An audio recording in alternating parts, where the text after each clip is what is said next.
Hello dear student, welcome to Pharmacon channel. आज हम बात कर रहे हैं नॉन एक्वस टाइट्रेशन के लेक्चर सेकंड के बारे में, इसके नेक्स्ट पार्ट के बारे में। इससे पहले हमने देखा था कि नॉन एक्वस टाइट्रेशन क्या होता है, उसको यूज़ क्यों करते हैं, साथ ही साथ हमने एडवांटेज देखे थे, डिसएडवांटेज देखे थे, एप्लीकेशन के बारे में बात की थी और साथ ही साथ हमने बात की थी कि इसके पीछे थ्योरी क्या है, मतलब कि क्यों यूज़ करते हैं इसको। वहाँ तक हम लोग पढ़ चुके थे। आज हम बात करते हैं, मेन आपका टॉपिक क्या है, सोलवेंट। और सोलवेंट भी कौन सा है आपका, नॉन एक्वस। इसी के बारे में हम लोग डिस्कस करने वाले हैं। क्योंकि देखो बेसिकली एसिड बेस टाइट्रेशन तो आप पहले भी पढ़ चुके हो। यहाँ पर क्या डिफरेंस है, सिर्फ सोलवेंट का डिफरेंस है। क्योंकि वाटर को यूज नहीं करते, पहले वाटर को यूज करते थे। यहाँ पे हमने क्या किया, वाटर के अलावा कोई और सोलवेंट यूज किया है। अब ये सोलवेंट ऐसा है क्या, इसकी क्या क्या प्रॉपर्टी है, ठीक है, ये किस तरह से अफेक्ट करता है आपके सैंपल को, या साथ ही साथ हम बात कर सकते हैं कि इसके कितने टाइप्स होते हैं, तो उसके बारे में हम लोग बात करते हैं। तो नॉन एक्वस सोलवेंट बेसिकली वो सोलवेंट होता है जिसमें वाटर कंटेन नहीं होता, वाटर नहीं होता, ठीक है, ये आपका कंप्लीटली नॉन एक्वस होता है, ठीक है। तो इसको हम बोलते हैं नॉन एक्वस सोलवेंट। बेसिकली इसको पढ़ने से पहले हम पढ़ लेते हैं इफेक्ट ऑफ सोलवेंट के बारे में। आपको जो सोलवेंट है वो कई तरीके से इफेक्ट शो करता है, ठीक है। जैसे कि दो तरीके के आपके इफेक्ट होते हैं। First one is the levelling effect, levelling effect, ठीक है। दूसरा आपका होता है डिफरेंशिएटिंग इफेक्ट, डिफरेंशिएटिंग इफेक्ट, ठीक है। बेसिक में अगर आपको बताना चाहूं, लेवलिंग इफेक्ट का मतलब क्या है, आप ऐसा सॉल्वेंट यूज कर रहे हो जो डिफरेंट एसिडिटी के सैंपल को या डिफरेंट एसिडिटी के एसिड्स को लेवल में लेके आ जाए, यानी कि उनके पेज को क्या कर दे, एक समान कर दे। जैसे कि फॉर एग्जांपल आपने क्या किया, एक कंटेनर लिया, साथ में एक और कंटेनर लिया, इसके अंदर आपने 0.1 नॉर्मल HCl डाला। यहाँ पे आपका सॉल्वेंट क्या है, वाटर। फॉर एग्जांपल अभी हम वाटर का एग्जांपल लेके बात कर रहे हैं। यहाँ पे आपका वाटर है, यहाँ पे आपने क्या किया, 0.1 नॉर्मल HNO3 डाला, ठीक है। आपने क्या किया, इसको ऐड किया, दोनों को डिसोल्व किया। आपको पता लगता है कि इसकी इनिशियल पीएच, इसकी पीएच कितनी आती है, 1, इसकी पीएच भी कितनी आती है, 1, है ना। दोनों की पीएच क्या आ गई, सेम आ गई। और किस में आ गई, वाटर में डिसोल्व करने पर, ठीक है। अब देखो, अब आप ये नहीं कह सकते कि HCl और HNO3 दोनों बराबर मात्रा में स्ट्रॉन्ग है ना। पीएच सिर्फ क्या इंडिकेट करती है, पीएच सिर्फ ये बताती है कि कंपाउंड आपका कितना एसिडिक है, उसकी एसिडिटी कितनी है। लेकिन स्ट्रेंथ आपको पता लगती है Ka वैल्यू से, डिसोसिएशन कांस्टेंट ऑफ एसिड से।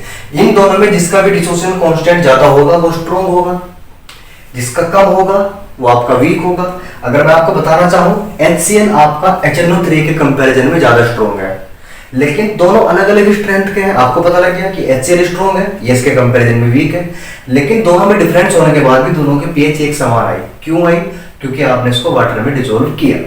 अगर यहाँ पर कोई और सॉल्वेंट होता तो हो सकता है पीएच डिफरेंट आती। तो ये क्या है, आपका जो वाटर यहाँ पर आप यूज कर रहे हो, ये वाटर आपका लेवलिंग सॉल्वेंट की तरह काम कर रहा है। यानी कि ऐसा सॉल्वेंट जो डिफरेंट स्ट्रेंथ के कंपाउंड के पीएच को क्या कर दे, एक लेवल पर लेकर जाए, बराबर कर दे, ठीक है। तो इस इफेक्ट को हम क्या बोलते हैं, लेवलिंग इफेक्ट। और उस सॉल्वेंट को क्या बोलते हैं, लेवलिंग सॉल्वेंट, ठीक है। अब यहीं पर मैं एक एग्जांपल लेता हूं। फॉर एग्जांपल आपने यहाँ पे 0.1 नॉर्मल क्या यूज किया, एसिटिक एसिड यूज किया, और अगेन आपने वाटर यूज किया, ठीक है, इसको इसमें डिसॉल्व किया।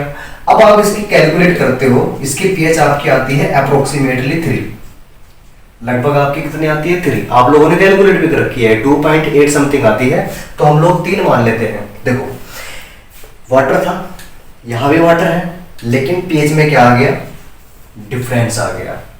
पीएच में क्या हो गया, डिफरेंस आ गया। तो ऐसा सॉल्वेंट जो दो कंपाउंड में डिफरेंस पैदा करे, डिफरेंस आपको बताए, तो उसको क्या बोलते हैं, डिफरेंशिएटिंग सॉल्वेंट, ठीक है। जैसे कि यहां पर water as a differentiating solvent काम कर रहा है, और इस इफेक्ट को क्या बोलते हैं, डिफरेंशिएटिंग इफेक्ट, और इसको क्या बोलते हैं, लेवलिंग इफेक्ट, ठीक है। तो सिंपल सी बात क्या है, जो लेवल में लेके आ रहा है लेवलिंग सॉल्वेंट, और इस इफेक्ट को क्या बोलते हैं, लेवलिंग इफेक्ट। जो डिफरेंस पैदा कर रहा है, डिफरेंशिएटिंग सॉल्वेंट, और इस इफेक्ट को क्या बोलते हैं, डिफरेंशिएटिंग इफेक्ट बोलते हैं। बेसिकली अगर मैं बात करता हूं आपके, इसको पहले रफ कर देता हूं यहां से।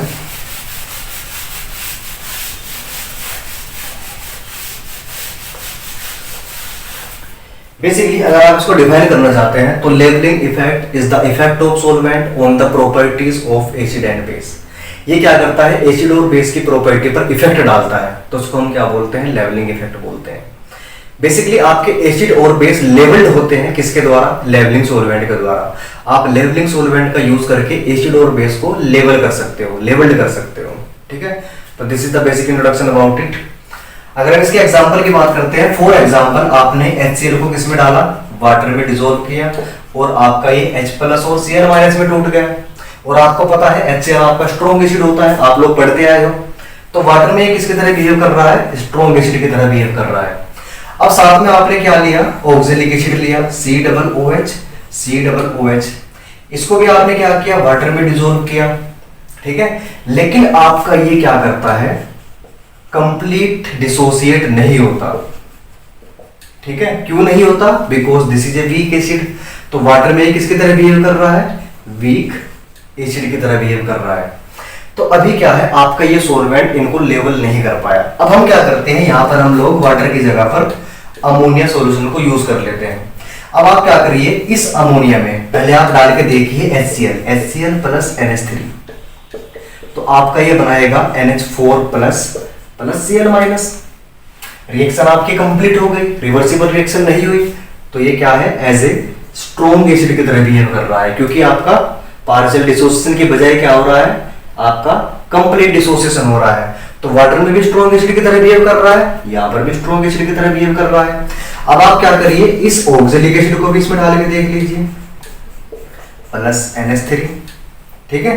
तो आपका क्या होगा, ये NH4 प्लस ऑक्जेलेट आयन, ठीक है। अब ये भी आपका स्ट्रॉन्ग एसिड की तरह बिहेव कर रहा है, समझ रहे हो बात को। ये पहले क्या था, वीक एसिड की तरह बिहेव कर रहा था, लेकिन अमोनिया ने क्या किया, इसको स्ट्रॉन्ग एसिड में कन्वर्ट करा दिया, ठीक है। तो अमोनिया यहाँ पे क्या है, आपका अमोनिया आपका एज ए लेवलिंग सॉल्वेंट काम कर रहा है, क्योंकि दोनों की स्ट्रेंथ को बराबर लेके आ गया। और इस इफेक्ट को क्या बोलते हैं, लेवलिंग इफेक्ट बोलते हैं, ठीक है। समझ गए बात, सिंपल सी बात है, समझिए। वाटर में डिफरेंस आ रहा था, एक स्ट्रॉन्ग की तरह बिहेव कर रहा था, एक वीक की तरह बिहेव कर रहा था, लेकिन जब हमने अमोनिया यूज किया तो इसका जो भेदभाव है स्ट्रॉन्ग वीक का वो दूर हो गया, दोनों के दोनों स्ट्रॉन्ग हो गए, एक लेवल में आ गए। तो this is the levelling effect, ठीक है।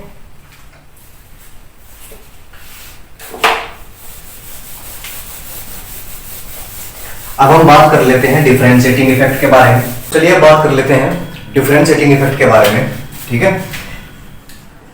डिफरेंशिएटिंग इफेक्ट के बारे में आपने इससे पहले क्या देखा, लेवलिंग इफेक्ट। लेवलिंग इफेक्ट का मतलब क्या है कि लेवल कर देना, बराबर कर देना। लेकिन डिफरेंशिएटिंग इफेक्ट का मतलब क्या है, जो आपको डिफरेंस बताएगा, है ना। मान लेते हैं आपके पास में 3 एसिड है, A, B, C, ठीक है। ये आपके कंप्लीटली आयोनाइज हो जाते हैं, ठीक है, P+ और C+ में कंप्लीटली टूट जाते हैं। तो आपको क्या लग रहा है कि तीनों के तीनों क्या है, आपके स्ट्रॉन्ग एसिड है। लेकिन ऐसा सॉल्वेंट जो इनके बीच में आपको डिफरेंस बता देगा, है ना। अभी तो आपको क्या लग रहा है, तीनों बराबर है, तीनों के तीनों स्ट्रॉन्ग है, क्योंकि कंप्लीट डिसोसिएशन हो रहा है। लेकिन अगर आप ऐसा सॉल्वेंट यूज करते हो जो आपको ये बता दे कि इन तीनों में सबसे स्ट्रॉन्ग कौन है और सबसे वीक कौन है, ऐसा तो नहीं है कि तीनों बराबर मात्रा में स्ट्रॉन्ग हो गए, ठीक है। तो ये आपका कहलाता है डिफरेंशिएटिंग इफेक्ट। यहां पर हम क्या करते हैं, ऐसा सॉल्वेंट, डिफरेंशिएटिंग सॉल्वेंट यूज करते हैं जो कि आपके एसिड्स में या बेस में डिफरेंस आपको बताता है, ठीक है। बेसिकली वीक एसिड का डिफरेंस बताने के लिए आप किसको यूज करते हैं, एसिड को यूज करते हैं, ठीक है। या एसिड में डिफरेंस करने के लिए आप एसिड को यूज करते हैं, और बेस का डिफरेंस पता करने के लिए आप लोग बेस को यूज करते हैं, ठीक है।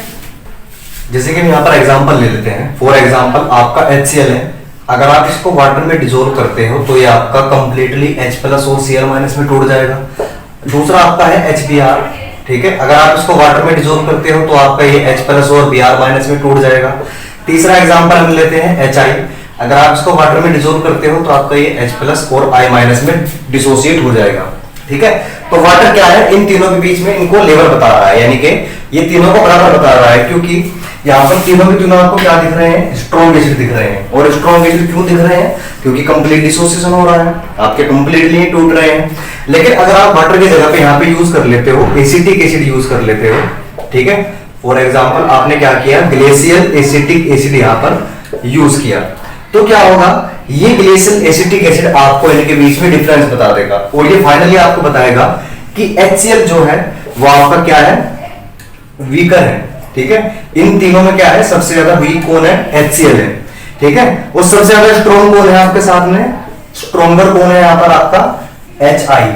ठीक है, और इंटरमीडिएट कौन है आपका, बीच में कौन आएगा आपका, HBr आएगा। ठीक है, दिस इज द इंटरमीडिएट। तो ग्लेशियल एसिटिक एसिड ने क्या किया, आपको इन तीनों के बीच में डिफरेंस बता दिया।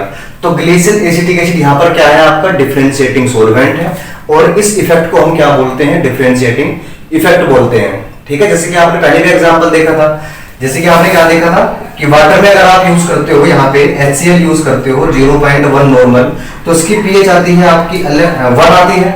अगर आप यहाँ पर एसिटिक एसिड यूज करते हो 0.1 नॉर्मल, किसमें, वाटर में, यहाँ पे भी आपका वाटर है, यहाँ पे भी आपका क्या है, वाटर है, तो इसकी pH आपकी आती है अप्रोक्सीमेटली 3। तो वाटर क्या कर रहा है, दोनों के बीच में आपको डिफरेंस बता रहा है कि भैया ये स्ट्रॉन्ग है और ये आपका स्ट्रॉन्ग है, ये आपका वीक है। तो ये डिफरेंशिएटिंग सॉल्वेंट है आपका, यहाँ पे वाटर किसकी तरह बिहेव कर रहा है, डिफरेंशिएटिंग सॉल्वेंट की तरह। और जो ये डिफरेंस पता लग रहा है, इसको क्या बोलते हैं, डिफरेंशिएटिंग इफेक्ट बोलते हैं। ठीक है, बड़ा सिंपल है, बेसिकली आपका यूज होगा लेवलिंग इफेक्ट ही। जब नॉन एक्वस टाइट्रेशन हम लोग पढ़ेंगे तो आपका क्या होगा, लेवलिंग इफेक्ट ही यूज होगा, क्योंकि हमको लेवल करने पड़ते हैं सब्सटेंस को, ऐसा सॉल्वेंट यूज करना पड़ता है जो आपके टाइट्रेंट के लगभग इक्वल कर दे। जो आपका टाइट्रेंट होगा वो आपके सैंपल को क्या कर दे, लगभग लेवल कर दे, ताकि आपका एंड पॉइंट आ पाए। ठीक है, यहाँ पर एक बात ध्यान रखने वाली है आपके लिए कि जो आपका लेवलिंग इफेक्ट होता है, लेवलिंग इफेक्ट में एसिड को लेवल्ड करने के लिए आप बेस यूज करते हैं। ठीक है, और बेस को लेवल्ड करने के लिए आप लोग यहाँ पर एसिड यूज करते हैं। ठीक है, दूसरा आपको डिफरेंशिएटिंग इफेक्ट में ध्यान क्या रखना है कि एसिड को डिफरेंशिएट करने के लिए आपको एसिड ही यूज करना है, और बेस को डिफरेंशिएट करने के लिए आप लोग बेस यूज करते हैं। ठीक है, तो ये आपका लेवलिंग इफेक्ट और डिफरेंशिएटिंग इफेक्ट के बारे में है। अगर आपको इसमें कोई भी दिक्कत आती है तो please mention in the comment box. ठीक है, कभी कभी आपका ये 2-3 नंबर में या 5 नंबर में पूछ लिया जाता है शॉर्ट नोट्स के रूप में, तो आई थिंक आप लोग इसको लिख पाओगे। इसके नोट्स आपको ग्रुप टेलीग्राम चैनल में मिल जाएंगे। ठीक है, and thank you so much.